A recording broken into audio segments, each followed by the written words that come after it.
आपने पत्नियों की बेवफाई की कहानियां तो अक्सर सुनी होंगी, लेकिन एसडीएम ज्योति मौर्य प्रकरण के बाद पत्नियों की बेवफाई के मामले तेजी से सामने आने लगे हैं। एसडीएम ज्योति मौर्य की तरह एक और मामला कान्हा की नगरी मथुरा से सामने आया है। मथुरा के शैलेंद्र सिंह ने अपनी पत्नी पर सरकारी नौकरी मिलने के बाद छोड़ देने का आरोप लगाया है। दरअसल मथुरा ब्लॉक के गाँव नगला धनिया निवासी शैलेंद्र सिंह की शादी 8 दिसंबर वर्ष 2016 के महावन निवासी गीता सागर से हुई थी। शैलेंद्र बीटेक करने के बाद एक प्राइवेट कॉलेज में टीचर था, जबकि गीता बीएड के बाद शिक्षिका बनने की तैयारी में लगी हुई थी। 69,000 शिक्षक भर्ती में गीता का नंबर भी आया था और गीता की नियुक्ति बतौर शिक्षिका हो गई। इस दौरान गीता ने 2 बच्चियों को जन्म भी दिया। कहानी में मोड़ यहीं से आता है। सरकारी नौकरी लगने के बाद गीता अपने मायके में रहने लगती है। उसके पति शैलेंद्र का आरोप है कि सरकारी नौकरी लगने के बाद उसकी पत्नी तब तक उसके साथ रही जब तक कि उसे वेतन नहीं मिला। जैसे ही उसे वेतन मिलने लगा, उसकी पत्नी ने उसका साथ छोड़ दिया।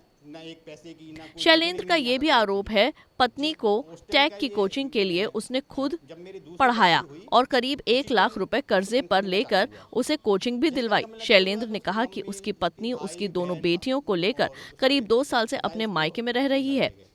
वे उसे कई बार लेने भी गया, लेकिन उसके ससुराल जनों ने उसके साथ मारपीट कर दी। मेरा नाम शैलेंद्र सिंह। शैलेंद्र जी, क्या काम करते हैं आप? सर, मैं प्राइवेट स्कूल में पढ़ाता हूँ अपनी खेती बाड़ी संभालता हूँ। आपका कोई विवाद चल रहा है अपनी पत्नी से, क्या मसला है, पूरा बताइए। सर, मेरा पत्नी के साथ ऐसा कोई विवाद नहीं है। मेरी शादी 8 दिसंबर 2016 को हुई थी। उसके बाद मेरी पत्नी मेरे साथ खूब खुश थी, बढ़िया रह रहे थे हम। फिर मैंने वो बीएड थी तो पढ़ी लिखी, मैं एक्चुअली पढ़ी लिखी मेरी डिमांड थी, मुझे पढ़ी लिखी पत्नी चाहिए। तो ठीक है, मैंने और मुझे मेरी कोई डिमांड नहीं थी। तो वो पढ़ी लिखी थी, तो मैंने उसको फिर तैयारी कराई, कोचिंग कराई। मैं खुद बीटेक हूँ तो मैंने उसको मैथ कराया। मैंने पढ़े तू ज़्यादा तेरा जॉब लग जाएगी तो अच्छा रहेगा।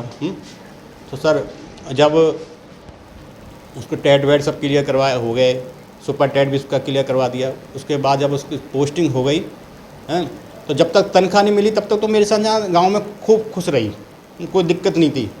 और मतलब उसके घर की तरफ से कोई हेल्प नहीं थी, हैं ना, एक पैसे की, ना कोई देखने भी नहीं आता था एक भी दिन। जिस उस टाइम का जब मेरी दूसरी बच्ची हुई उसी टाइम उसको तनख्वाह मिलना चालू हुआ।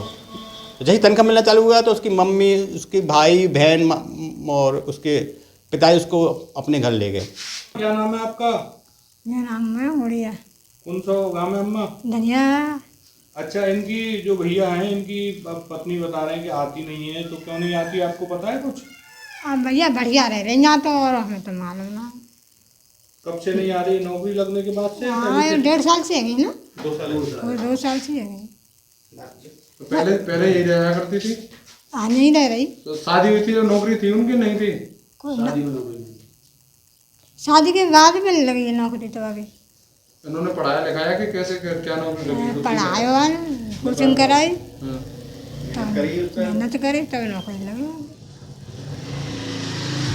फिलहाल गीता ने अपने पति के आरोपों को नकारते हुए उल्टे उसी के ऊपर आरोपों की बौछार कर दी है। गीता ने आरोप लगाया कि उसका पति उसे आए दिन मारता पीटता था, दहेज के लिए परेशान किया करता था, जिससे परेशान होकर उसने तलाक लेने का फैसला किया, न कि नौकरी लगने के चलते उसे छोड़ा है। वहीं गीता ने कहा कि उसकी पढ़ाई पर खर्चा करने का उसके पति का दावा भी गलत है। उसकी पढ़ाई पर सारा खर्चा उसके पिता ने किया है। पंजाब केसरी टीवी के लिए मदन सारस्वत की रिपोर्ट।